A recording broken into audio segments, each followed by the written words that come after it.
Hello friends, എല്ലാവർക്കും പുതിയ വീഡിയോയിലേക്ക് സ്വാഗതം.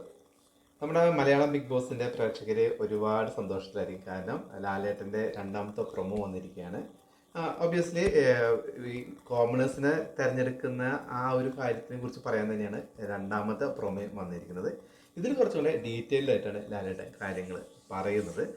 പക്ഷേ ഇതിലെ ഏറ്റവും വലിയ രസകരം എന്താണെന്ന് വെച്ച് കഴിഞ്ഞാൽ, നമ്മളുടെ ബിഗ് ബോസ് സീസൺ 5 തൊട്ടല്ലോ ഇതിലേക്ക് കൂടുതലായിട്ടുള്ള കോമണേഴ്സ് വന്നുള്ളത്. അത് ഗോപിക വന്നത് മുതലാണ് കൂടുതൽ കോമണേഴ്സ് വന്നത്. അടുത്ത സീസണിൽ 3 ആളൊക്കെയാണ് വന്നത്. അപ്പോൾ ആ ഒരു കോമണേഴ്സ് മൊത്തം ഈ ഒരു പുതിയ പ്രൊമോയിലുണ്ട്.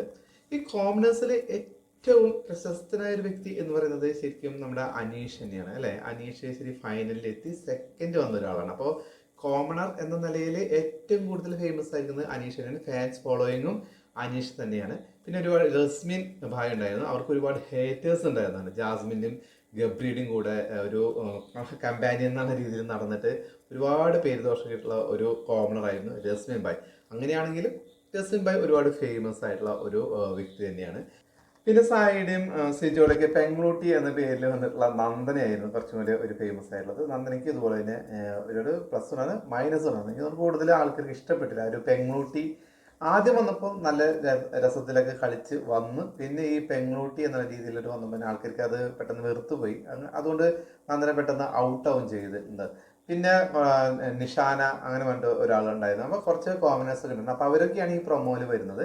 അപ്പോൾ അവരൊക്കെ പറയുന്നത് ഞങ്ങൾക്ക് വെറും കോമണേഴ്സ് ആയിരുന്നു, ഞങ്ങൾ പൊതുജനങ്ങളുടെ ഇടയിൽ ഇങ്ങനെ അറിയപ്പെടാതെ കിടക്കുകയായിരുന്നു. പക്ഷേ ഈ ഒരു ബിഗ് ബോസ് വന്നതിന് ശേഷമാണ് ഞങ്ങൾ എല്ലാവരും അറിഞ്ഞത് എന്ന്. സത്യമാണല്ലോ, ലോകത്തുള്ള എല്ലാ ആൾക്കാരും കാണുന്നു. മലയാളീസ് ഒക്കെ എവിടെയുണ്ടോ അവിടെ ബിഗ് ബോസ് ഇഷ്ടപ്പെടുന്ന ഒരുപാട് പ്രേക്ഷകർ ഇത് കാണുന്നുണ്ട്. അങ്ങനെ അവരെല്ലാവരും പ്രശസ്തരായിരിക്കണം. ഇപ്പം അവരും സെലിബ്രിറ്റീസായി മാറിയിരിക്കണം. ഇങ്ങനെയാണല്ലോ, ഒരു കോമണറായിട്ട് വരും, പിന്നെ അവരെല്ലാവരും സെലിബ്രിറ്റീസ് ലെവലിലോട്ട് മാറുക. അതാണല്ലോ ബിഗ് ബോസിന്റെ ഒരു കോമണർക്കുള്ള ഒരു സ്പെഷ്യാലിറ്റി എന്ന് പറയുന്നത്. അതേപോലെ തന്നെയാണ് പുതിയ കോമണേഴ്സിനെ തിരഞ്ഞെടുക്കാനുള്ള ഒരു പ്രൊമോ ആയിട്ടാണ് വന്നിരിക്കുന്നത്. ഇത് പക്ഷെ തിരഞ്ഞെടുക്കുന്നത് എങ്ങനെയാണെന്ന് വെച്ച് കഴിഞ്ഞാൽ മുമ്പുള്ള പോലെ തന്നെയാണ്. ഒരു വെബ്സൈറ്റ് ഉണ്ട്. ആ വെബ്സൈറ്റിലൂടെ പോയിട്ട് നമ്മളുടെ വീഡിയോ ഒക്കെ അപ്ലോഡ് ചെയ്ത് അതിൽ നിന്ന് തിരഞ്ഞെടുക്കുകയാണ്. എത്ര പേര് തിരഞ്ഞെടുക്കും എന്നൊന്നും പറഞ്ഞിട്ടില്ല. അത് ഇനിയും ഡീറ്റെയിൽസ് ആയിട്ട് വരുമായിരിക്കും. ബിഗ് ബോസ് തുടങ്ങുന്ന ആ ഷോ ഉണ്ടാവില്ല, അതിന്റെ തുടക്കത്തിലായിരിക്കും നമ്മളിതിപ്പോൾ അറിയാൻ പോകുന്നതൊക്കെ എത്ര പേരുണ്ടായിരിക്കും.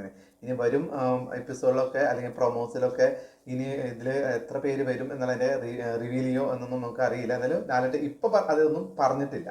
അപ്പൊ ഇവരൊക്കെ കൂടുതൽ പ്രൊമോട്ടേഴ്സ്, അപ്പൊ ഇവരൊക്കെ കൂടുതൽ കോമണേഴ്സ് വരാൻ വേണ്ടിയിട്ട് ഇങ്ങനെ പ്രൊമോട്ട് ചെയ്തുകൊണ്ടിരിക്കുകയാണ്, അല്ലെ? ഇതൊക്കെ കേൾക്കുമ്പോൾ തന്നെ എല്ലാവർക്കും ഇതിലും പങ്കെടുത്താൽ കൊള്ളാം എന്ന് തോന്നും.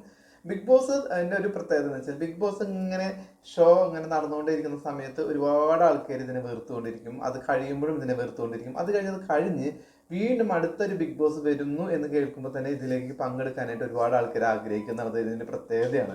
ഒരുപാട് ആൾക്കാർ വീണ്ടും വീണ്ടും വന്ന് ഇതിലേക്ക് വരാൻ ആഗ്രഹിക്കുന്നു, ഫേമസ് ആവാൻ ആഗ്രഹിക്കുന്നു. അങ്ങനെ ഒരു പ്രത്യേകത ഈ ഒരു ബിഗ് ബോസ് ഷോയ്ക്കുണ്ട്.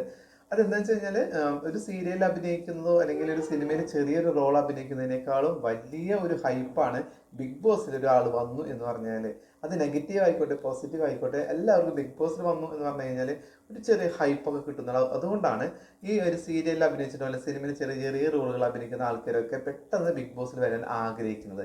അവരൊരു 10 സിനിമയിലൊക്കെ ചെറിയ ചെറിയ റോളുകൾ അഭിനയിച്ചാലൊന്നും തിരിച്ചറിയപ്പെടാത്ത ആൾക്കാർ ഈ ഒരു 3 മാസത്തിനുള്ളിൽ കേരളം എന്നല്ല ലോകത്ത് എവിടെയൊക്കെ മലയാളികളുണ്ടോ അവരൊക്കെ ഈ ഒരാളെ തിരിച്ചറിയുന്ന ഒരു അവസ്ഥയിലേക്ക് വരും എന്നതുകൊണ്ടാണ് ഈ ഒരു ഷോയിലേക്ക് ഇത്രയധികം തള്ളിക്കയറ്റം. അല്ലെങ്കിൽ നമ്മളെല്ലാവരും വിചാരിക്കുന്നത് എത്രയോ ആൾക്കാർക്ക് നെഗറ്റീവ് വന്നിട്ടുണ്ട്, അല്ലേ? നെഗറ്റീവ് റിവ്യൂസ് ആയിട്ടും ഒരുപാട് ആൾക്കാരെ ലൈഫ് തകർന്നു എന്നൊക്കെ നമ്മൾ കേൾക്കാറുണ്ട് ബിഗ് ബോസിൽ. എങ്കിലും ബിഗ് ബോസിലേക്ക് വരാൻ ഇപ്പോഴും ആൾക്കാർക്ക് ഇഷ്ടമാണെന്നാണ് എനിക്ക് തോന്നിയിട്ടുള്ളത്. പിന്നെ അത്രയും ഫേമസ് ആയിട്ടുള്ള ആൾക്കാർക്ക് ഇതിലിട്ട് വരണമെന്ന് വലിയ താല്പര്യമൊന്നും ഉണ്ടാവില്ല. കാരണം അവർ നല്ല പോസിറ്റീവായിട്ട് നിൽക്കുന്നവർ പിന്നെ ഇതിൽ വന്നിട്ട് നെഗറ്റീവ് ആവേണ്ട ആവശ്യമുണ്ടോ എന്ന് ചോദിച്ചിട്ട് ഒരുപാട് ആൾക്കാർ നിൽക്കുന്നുണ്ട്. പക്ഷെ അധികം ഫേമസ് അല്ലാത്ത, എന്നാൽ സെലിബ്രിറ്റി ലെവൽ അങ്ങനെയാണ് ചെറിയ തരത്തിലുള്ള സെലിബ്രിറ്റി എന്നുള്ള രീതിയിലുള്ള ആൾക്കാരൊക്കെ ഇതിലേക്ക് വരാൻ ഒരുപാട് തള്ളിക്കയറ്റമാണെന്നാണ് ഞാൻ അറിഞ്ഞിട്ടുള്ളത്. അപ്പൊ എന്തായാലും അടുത്ത ഒരു പ്രൊമോ വരുമ്പോൾ എന്തായിരിക്കും കൂടുതൽ കാര്യങ്ങൾ പുറത്തു വരുമ്പോൾ എത്ര പേരുണ്ടായിരിക്കും, നേരത്തെ പറഞ്ഞ പോലെ അതൊക്കെ റിവീൽ ആവും എന്നുള്ളത് നമുക്കറിയാം.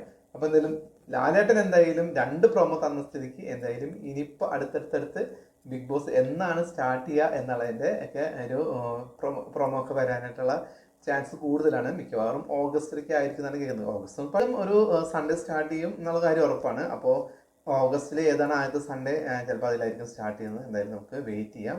ഇത്തവണത്തെ ആരൊക്കെയായിരിക്കും രാജാവാകാൻ പോകുന്നത്, ആരൊക്കെയായിരിക്കും ഹേറ്റേഴ്സ് ഒരുപാട് ഉണ്ടാകാൻ പോകുന്നത്, അതുപോലെ ആരൊക്കെയാണ് കൂടുതൽ കോമഡി അല്ലെങ്കിൽ ആർക്കാരും കൂടുതൽ താരാധിപത്യം ഉണ്ടാവുക എന്നൊക്കെ നമുക്കറിയാം. എന്തായാലും സീസൺ 8 വന്നുകൊണ്ടിരിക്കുകയാണ്. ആരൊക്കെയാണ് വരിക എന്നുള്ളതിൻ്റെ പ്രഡിക്ഷൻ ലിസ്റ്റുകൾ ഒരുപാട് ആൾക്കാർ ഇട്ട് തുടങ്ങിയിട്ടുണ്ട്. അപ്പോൾ നമുക്ക് അതിൽ കുറേ ആൾക്കാരുടെ പേരൊക്കെ വരുന്നുണ്ട്. കോമൺ ആയിട്ട് കുറേ ആൾക്കാരുടെ പേരൊക്കെ കാണുന്നുണ്ട്. മിക്കവാറും അവരൊക്കെ വരാൻ ചാൻസ് ഉണ്ട് അല്ലേ. നമ്മളങ്ങനെ ഒരുപാട് ആൾക്കാരെ വീഡിയോസ് മുമ്പും കണ്ടിട്ടുണ്ട്. അവരെല്ലാവരും പറഞ്ഞ ആൾക്കാരിൽ പകുതി ആൾക്കാരൊക്കെ വന്ന് കണ്ടിട്ടുണ്ട്. ഈ രേഖ രതീഷിൻ്റെ പേരൊക്കെ എല്ലാവരും ഇപ്പോൾ പറയുന്നുണ്ട്. മിക്കവാറും അവരൊക്കെ വരാൻ ചാൻസ് ഉണ്ട്. ജാസി ഒരുപാട് ആൾക്കാർ പറയുന്നതാണ്, ജാസി വരാൻ ചാൻസ് ഉണ്ടായിരിക്കാം. പിന്നെ സ്ഥിരമായിട്ട് പറയുന്ന ഒരുപാട് പേരുകളുണ്ട്. അവരൊന്നും ഇതുവരെയ്ക്കും ഒരു സീസണിൽ വന്ന് കണ്ടില്ല. ഈ സീസണിൽ വരുമോ ഇല്ലയോ നമുക്കറിയില്ല. എന്തായാലും നമ്മൾ എക്സൈറ്റഡ് ആണ്. എല്ലാവരും ആരൊക്കെ ആയിരിക്കും എന്നാണ് അറിയാനുള്ള ഒരു എക്സൈറ്റ്മെൻറ്റ് എനിക്കുണ്ട്. അപ്പോൾ എന്തായാലും അടുത്തൊരു പ്രൊമോ വരുന്നവരെ നമുക്ക് കാത്തിരിക്കാം. എല്ലാവർക്കും ബൈ.